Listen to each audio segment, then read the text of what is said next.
정부가 오늘로 임기 반환점을 맞습니다. 지난해 경제혁신 3개년 계획, 또 집권 2년차를 시작했던 박 정부가 경제 성과의 틀을 만들어왔다는 평가를 받고 있습니다.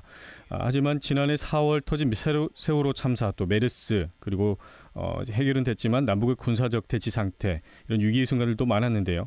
오늘은 새누리당 전남 순천 곡성 국회의원이시죠. 또 새누리당 최고의원이시기도 하신 이정현 의원과 인터뷰 한번 나눠보겠습니다. 안녕하세요, 의원님.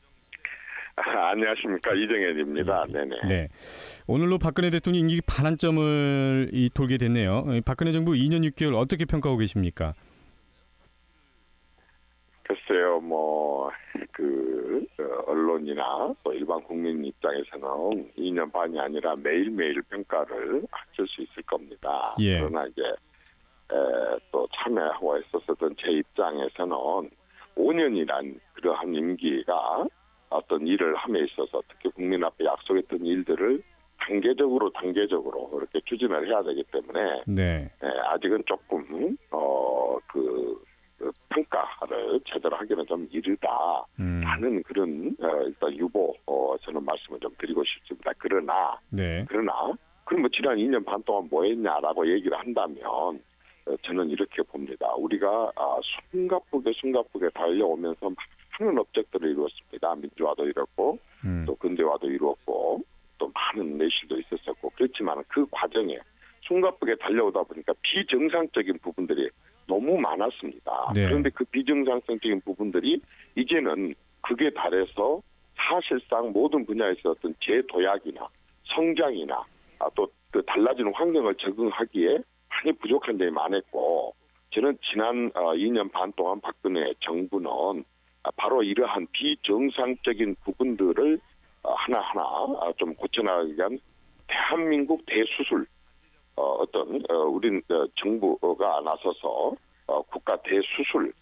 하는 그런 기간이었다. 따라서 어떤 성과나 당장의 어떤 업적 이런 부분들을 얘기하기보다는 조금 그래서 성과는 좀 더 평가를 하는 것을 좀 유보를 하고 조금만 더 지켜보자.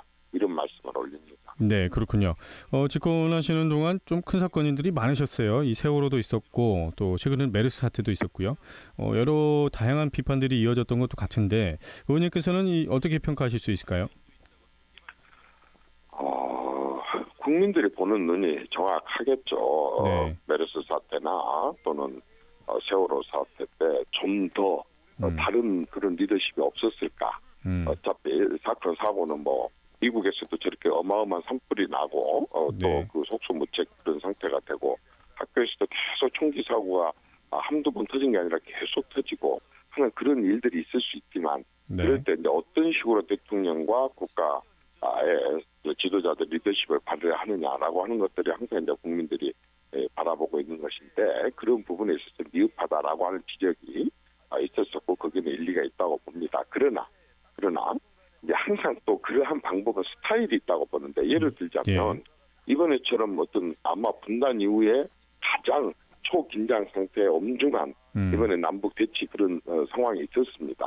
그렇죠. 그러나 잘 알다시피 역대 과거에 이런 사태가 발생될 때 푸는 방법은 거의 패턴이 있습니다. 네. 이를테면은 물밑으로 보상을 하고 그다음에 미온적인 합의를 하고 그리고 또다시 도발을 하고 이런 일들이 계속 벌어져 왔거든요. 네. 그런데 잘 알다시피 이번에 사실상 북한이 어떤 도발을 하는 것은 예전하고 똑같았었지만은 푸는 방법에 있어서는 우리 측에 안보에 관한 한 거의 최고위급 인사라고 할 수 있는 안보실장이 책임자로 나서고 북한 역시 또 서열 2위의 최고위급 군 쪽에 최고위급 인사가 나섰었는데 여기에서 과거처럼 하지 않고 직접 협상을 통해서 도발 책임을 인정을 하고 그리고 사과를 표현을 하고 하는 이런 일들이 바로 말하자면 또 다른 박근혜 대통령의 리더십이다. 그러니까 어떤 사건 사고 사태가 일어났을 때 때로는 또 하다가 보면은 좀 국민들이 만족한 그런 결과를 못 낼 수도 있고 또 어떤 경우에는 국민들이 기대 이상으로 그렇게 풀 수도 있고 하는 그런 거라고 봅니다. 그런 부분들은 이제 많은 경험과 체험을 통해서 갈수록 더 국민들이 원하는 리더십적으로 발휘할 수 있지 않을까 싶습니다. 네, 뭐 단계적으로 진행되기 때문에 기다려보고 또 지켜보자 이런 말씀도 있으셨고요. 특히나 이 남북관계 문제 해결은 극적으로 타결된데 이 박근혜 대통령의 어떤 원칙주의 이런 것들이 작용했었다 이런 판단이신 것 같습니다. 박근혜 대통령 또 많은 공약들을 하신 것 같습니다. 이 2년 반 집권차가 됐는데 어떻습니까? 이 부분들은 국민들과의 이 약속된 부분이기도 한데요. 이 이행 부분들은 잘 진행이 되고 있습니까?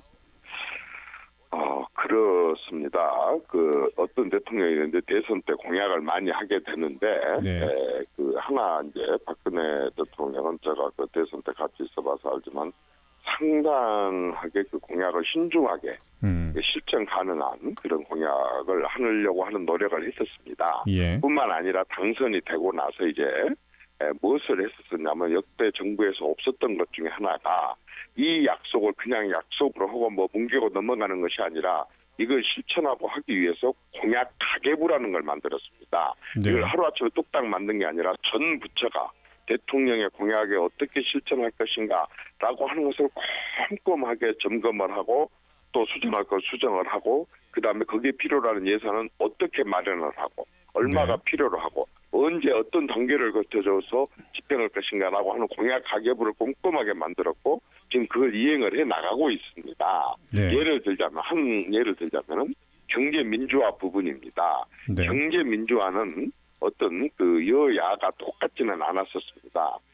야당 입장에서는 그 동안에 이제 소위 재벌 대기업의 거의 해체 시기에 완전히 경제 민주화가 사실 횡포가 많이 했었잖아요. 그런 부분을 그렇죠. 보완하는데 중점을 뒀다고 한다면 네.